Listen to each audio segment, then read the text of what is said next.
ओम नमः शिवाय, ओम नमः शिवाय। शिव हरि बच्चों, बोलो श्री कृष्ण भगवान की जय। बोलो अपने अपने गुरुदेव महाराज की जय, अपने अपने माता पिता की जय। बोलो भागवत गीता की जय। 17वां अध्याय भागवत का। अर्जुन ने पूछा, हे श्री कृष्ण, जो शास्त्र विधि को छोड़कर श्रद्धा के साथ पूजन करते हैं, उनकी निष्ठा किस प्रकार की है? सात्विक की है अथवा राजसी है अथवा तामसी है? श्री कृष्ण जी बोले, अर्जुन, प्राणियों के स्वभाव से ही सात्विकी, राजसी और तामसी, यह 3 प्रकार की श्रद्धा है। जो सो सुन, हे अर्जुन, सबकी श्रद्धा अपनी प्रकृति के अनुसार होती है। पुरुष श्रद्धा मैं है, जिसकी जैसी श्रद्धा होती है वह वैसा ही होता है। सात्विकी पुरुष देवताओं को पूजते हैं, राजगुणी यक्ष राक्षसों को पूजते हैं और तामसी जन भूतों प्रेतों को पूजते हैं। जो लोग कपट, अहंकार, काम, विषयानुराग और अनुग्रह युक्त शास्त्र में ना कहा हुआ उग्र तप करते हैं, मूर्खता से न केवल अपने शरीर स्वस्थ आत्मा को अपितु मुझे भी कष्ट देते हैं, उन्हें निश्चय पूर्वक असुर जानिए। प्रत्येक 3 प्रकार के आहार प्रिय हैं। उसी तरह यज्ञ, तप और दान भी 3 प्रकार के हैं, जिनके तुम भेद सुनो। आयु, सत्व, पोषण और आनंददायक आहार सतियों को प्रिय है। कड़वे,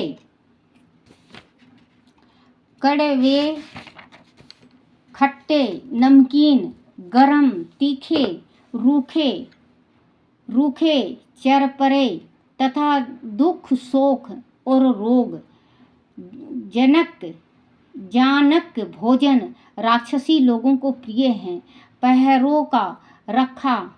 दोपहर का रखा हुआ आनी रस, दुर्गंध युक्त वासी, अच्छी अपवित्र भोजन तामसी लोगों को अच्छा लगता है।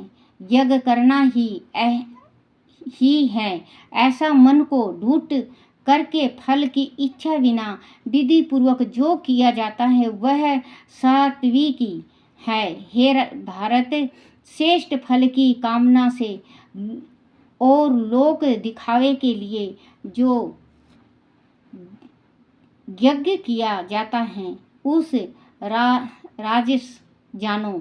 शस्त्र की विधि से हीन, आनंद रहित, मंत्रहीन और बिना श्रद्धा के किए हुआ यज्ञ तामस कहलाता है।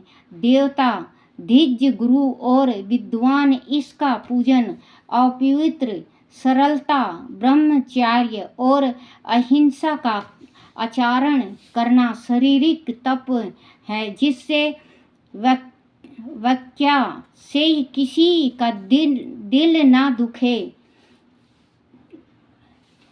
सत्य प्रिय, हितकारी भाषण, ध्यान का आभास,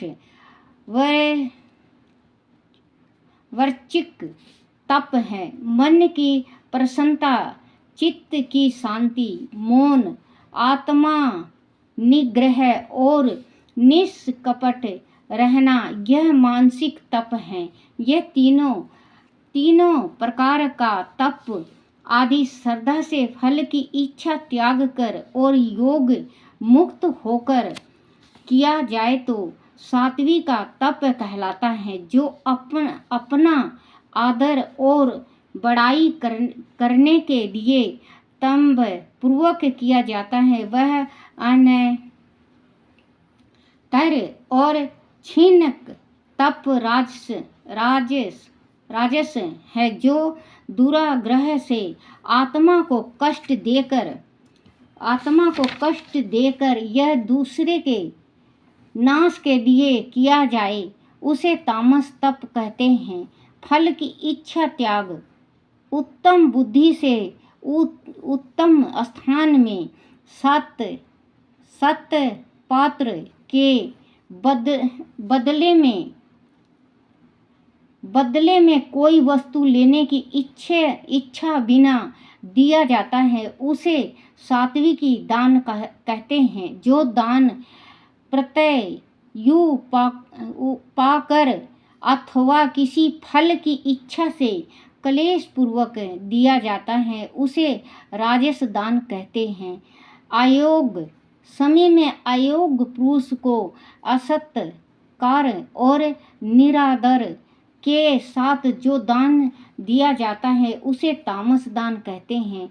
ओम तत्त और सत्य, यह तीन ब्रह्म के रूप हैं। उन्हीं से आदि काल में ब्राह्मण यज्ञ और वेद बने हैं। इस से ज्ञानी पुरुष यज्ञ दान और तप आदि अस्त्रोक्त क्रियाएं ओकार उच्चारण के साथ करते हैं। मुँह क्षणक फल की इच्छा न करके सत्य शब्द का उच्चारण कर यज्ञ तप और दान करते हैं। हे अर्जुन, सत्य शब्द का उच्चारण आदि भाव और साधु भाव में किया जाता है तथा मंगलादि विवाहिक कर्म की सत्य कहलाते हैं। हे पार्थ, श्रद्धा से रहित दान तप और अन्य कर्मों को किए जाते हैं, वह असत्य कहलाते हैं। वह ना इस लोक में ना परलोक में हितकारी हैं। बोलो श्री कृष्ण भगवान की जय। बोलो भागवते गीता की जय। हे नाथ नारायण वासुदेवाय, हे नाथ नारायण वासुदेवाय। श्री कृष्ण गोविंद हरे मुरारी, हे नाथ नारायण वासुदेवाय। बोलो श्री कृष्ण भगवान की जय। भागवत गीता का 70वां अध्याय का महात्म। श्री भगवान बोले, मंडलिक नामक देश में दुशासन नाम का एक राजा था। एक राजा किसी दूसरे देश का था, जिन्होंने आपस में शर्त बांधी, हाथी लड़ाई और कहा, जिसका हाथी जीते सो वह अमुक धन लेवे। तब दूसरे राजा का हाथी जीता, दुशासन का हाथी हारा। कुछ दिन पीछे हाथी मर गया तो बड़ी चिंता हुई। एक दान गया, दूसरे हाथी मारा, तीसरे लोगों में हंसी हुई, उसने निंदा हुई। इसी चिंता में राजा मर गया। यमदूत पकड़कर उसे धर्मराज के पास ले गए। धर्मराज ने हुक्म दिया, यह हाथी के मुंह से मरा है, इसको हाथी की योनि दो। हे लक्ष्मी, राजा दुशासन संगल द्वीप में जाकर हाथी हुआ, और वह उस राजा के बहुत से हाथी थे, जिसमें वह भी था। उसे पिछले जन्म की खबर थी। मन में बारंबार यह पछतावा कि मैं पिछले जन्म में राजा था, अब हाथी हुआ हूँ। बहुत रुदन करे, खावे पीवे कुछ नहीं। इतने में एक साधु आया जिसने राजा को वह श्लोक सुनाया।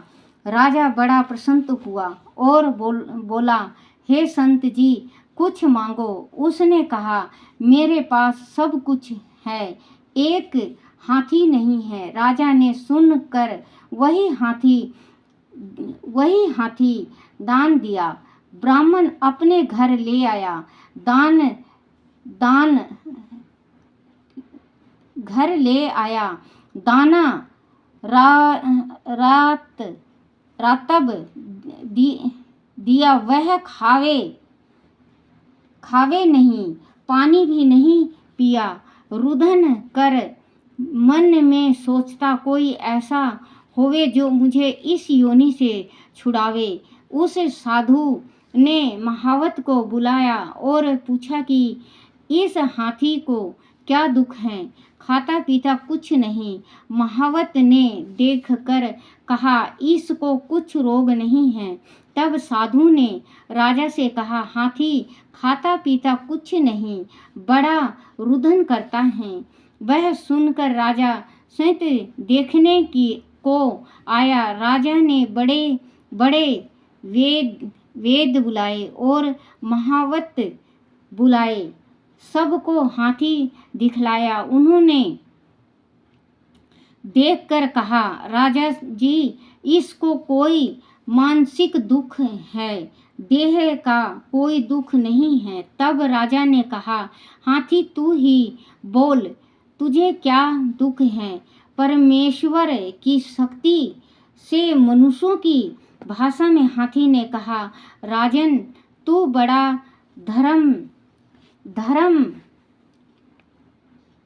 धर्मयज्ञ है। यह ब्राह्मण भी बड़ा बुद्धिमान है। इसके घर का अन्न जो खावे बड़ा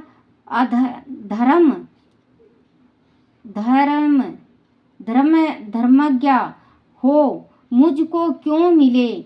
तब साधु ने कहा, हे राजन, अपना हाथी फेर ले। राजा ने कहा, दान दिया मैं नहीं फेरता, वह हाथी मरे या जीवे। तब हाथी ने कहा, हे संत जी, तुम मत सोचो। तुम्हारे घर में कोई गीता की पोथी हो तो मुझे 17वां अध्याय का पाठ सुनाओ। तब उस साधु ने ऐसा ही किया।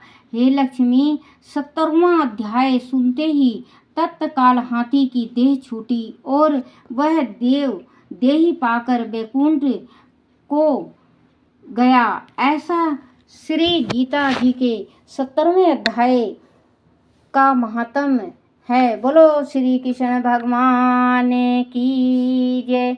बोलो भागवत गीता की जय। श्रीमन नारायण नारायण हरि हरि, श्रीमन नारायण नारायण हरि हरि। तेरी लीला सबसे न्यारी न्यारी शिव हरि हरि। तेरी हिमा सबसे न्यारी न्यारी शिव हरि हरि। श्रीमन नारायण नारायण हरि हरि, श्रीमन नारायण नारायण हरि हरि। तेरी लीला सबसे न्यारी न्यारी शिव हरि हरि। बोलो श्री कृष्ण भगवान की जय। गीता की जय। अपने अपने माता पिता की जय। गुरुदेव महाराज की जय। ओम गुरुदेव महाराज की जय। अपने अपने पितरोजी महाराज की जय। हे मेरे श्री कृष्ण भगवान, हमारे पितरों को मोक्ष दे, मोक्ष दे, मोक्ष दे। जो गीता का पाठ करता हो उनके पितरों को भी मोक्ष दे, मोक्ष दे, मोक्ष दे। ओम भगवते वासुदेवाय नमो नारायण। ओम नमो भगवते वासुदेवाय नमो नारायण।